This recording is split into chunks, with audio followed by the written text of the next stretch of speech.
One of the more famous lines that you find in the context of the Advent season is found on the lips of St. John the Baptist. Gospel of Mark chapter 1. Prepare the way of the Lord and make straight his paths. And if you break it down, basically it's an invitation, but also an instruction. So the Lord, again, speaking through St. John the Baptist, is telling us not just what to do, but how to do it. So an exhortation to prepare for the coming of the Lord. But then how? By making straight his paths.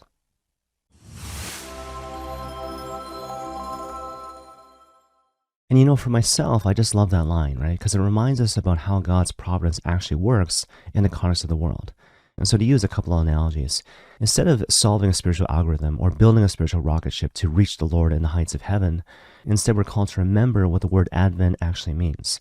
And so when you break it down, the word Advent means two things, right? It means coming, but it also means presence, which speaks to the fact that when it comes to the reality of God's providence working in the context of the world, the question is not so much when is the Lord finally going to act or when is he finally going to intervene, but instead the question is meant to be directed to ourselves. How are we ourselves called to dispose our hearts to better receive God's grace, which is already coming and in a certain sense is already present, to become the persons he's calling us to be? Whether that means refraining from certain types of behavior or actually doing the things that we ought to be doing. And if you think about it, this particular approach or this particular mindset when it comes to our understanding of God's providence is actually supported in the gospel. Particularly when it comes to the Gospel of Matthew chapter 13, all these different parables dealing with the kingdom of heaven. Whether we're talking about the parable of the mustard seed, the parable of the leavened bread, or such parables as the weeds and the wheat. And so if you look at all these different parables collectively, the common denominator is that God's grace is always at work. The principle of growth is always present, and the Holy Spirit always is struggling to emerge victorious in the context of the world and the context of our own hearts. And so therefore, again, the question is meant to be directed not to God, but to ourselves. How can we dispose ourselves to better receive and be transformed by the work of the Holy Spirit, who precedes our action and is struggling mightily to transform us into the persons that the Father is calling us to be? To further illustrate this point, I want to expound upon an example from Dr. Bob Schuchts, where he talks about the anatomy of a wound, where he basically breaks down what happens in our hearts in the aftermath of an emotional or psychological wound. And so first of all, with regards to the wound itself, Dr. Bob says that the heart is meant to be the place of encounter, where we're called to experience this free exchange of love in a relationship with God and other people. But then he goes on to say that when this doesn't happen, when we don't have this free exchange of love, but instead we have the absence of love, whether we're talking about the opposite of love or the mere absence of love, a wound obtains. Okay, so that's kind of the first thing. But the second thing he says is that when we don't work through the sense of woundedness with the Lord in the appropriate way, then false core beliefs can arise in the depths of our hearts, whether we're talking about identity lies, which affect our sense of self, or judgments in terms of making false judgments with regards to God and other people. But you see, the third and final thing is this thing called vows, where we make a decision, whether consciously or unconsciously, to be in charge and to fix things by ourselves. So we start to erect barriers in our hearts based on the deadly sin of pride and a false sense of self. Okay, now I realize all that might sound kind of vague and abstract. And so given all that, perhaps I might illustrate this three-step process of woundedness, beliefs, and vows using a more concrete example. And so for example, let's say there's a kid who experiences the deep trauma of an alcoholic parent who subsequently abandons the family. Well, right away there's a wound, right? The absence of love and indeed the absence of fatherhood. Then, of course, again, if this wound isn't properly addressed in collaboration with the Lord, this can fester into a false core belief, where the kid tells himself, look, I can't trust other people, so judgments about other people, and also it relies all on me, so a false identity lie as pertaining to himself. And then, of course, if things are left unchecked, this can proceed to the level of vows, where the kid tells himself, look, I must always be strong, and I must always be perfect, which on the face of it might not sound too bad until you realize that it comes at the price of one's humanity. Because if I insist on always being strong and perfect, then I never allow myself to be weak or vulnerable, which means that I can't be intimate with other people. Because at the end of the day, what is intimacy but shared vulnerability? And what's more, perhaps the unresolved tension in my heart results in me habitually being bitter and angry and cruel, judging other people, being guilty of malicious gossip. Because in reality, I'm actually holding other people to an impossible standard to which I'm actually holding myself. Okay, now obviously there's kind of a lot going on there, but it kind of begs the question, what's one way to move forward? This is obviously not meant to be a comprehensive solution, but perhaps I must suggest that one really practical way forward in this regard is to situate all these different voices in our heads in the context of what we might call imaginative prayer. Because if you go back to that threefold paradigm of woundedness and beliefs and vows, Obviously, the way to kind of circumvent the process is to bring the thing to Jesus in the immediate aftermath of the wound, before the thing starts to fester in terms of false core beliefs and deadly vows. And again, one really helpful way to do that is to situate the whole dialogue in the context of imaginative prayer.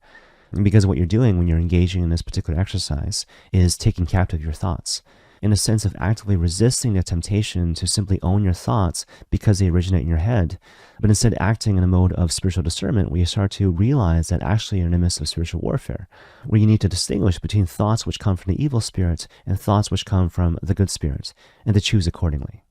In any case, to kind of walk you through this whole process of imaginative prayer, one step at a time, perhaps you might begin by imagining yourself as someone separate from yourself, maybe a younger version of yourself who has the same fears and hopes and dreams and desires as you, but again, you're looking at this person as someone separate from yourself.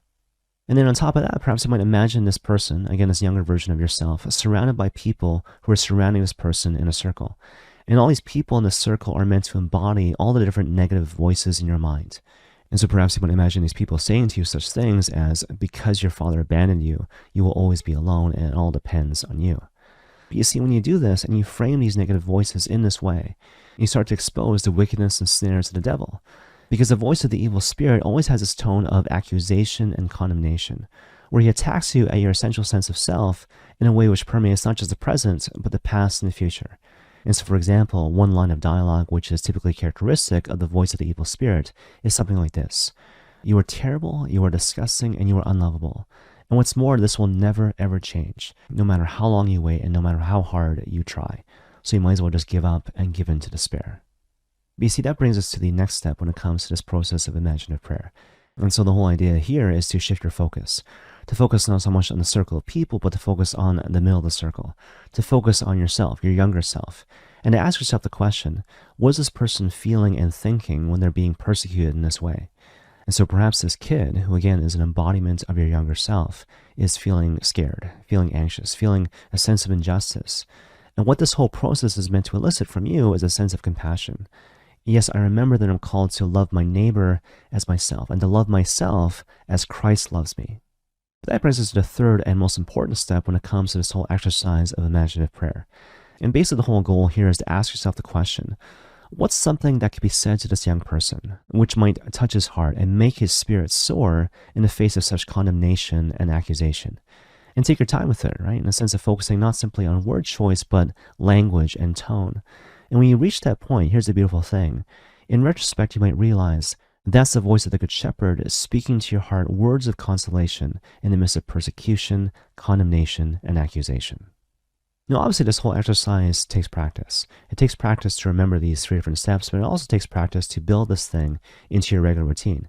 But the underlying point, in a certain sense, is to remind you that when it comes to spiritual warfare, the whole goal is to not simply reject the voice of the evil spirit, but instead to actively recognize and cultivate and savor the voice of the Good Shepherd who is already at work in the depths of your soul, until you basically get used to the notion of starving the evil spirit and actively feeding the good spirit. And you see, when you get to the point when this whole exercise becomes habit and routine, these things that the Good Shepherd wants to speak to you in times of trial, they become sort of like arrows in the quiver, where you can speak truth into places of darkness and despair, such that you might come to recognize the very intimate and personal way in which the Lord reminds you time and time again that regardless of what you're going through, every saint had a past and every sinner has a future. And so therefore, again, no matter what you're going through, even if the pickle that you're in is your fault, you need to remind yourself that God loves you. And because God loves you, no matter what you might be feeling in the context of the present moment, your story is not yet over. But instead, the possibility of new freedom and joy and redemption, the fullness of life, still remains very much within your reach. And may God bless you all.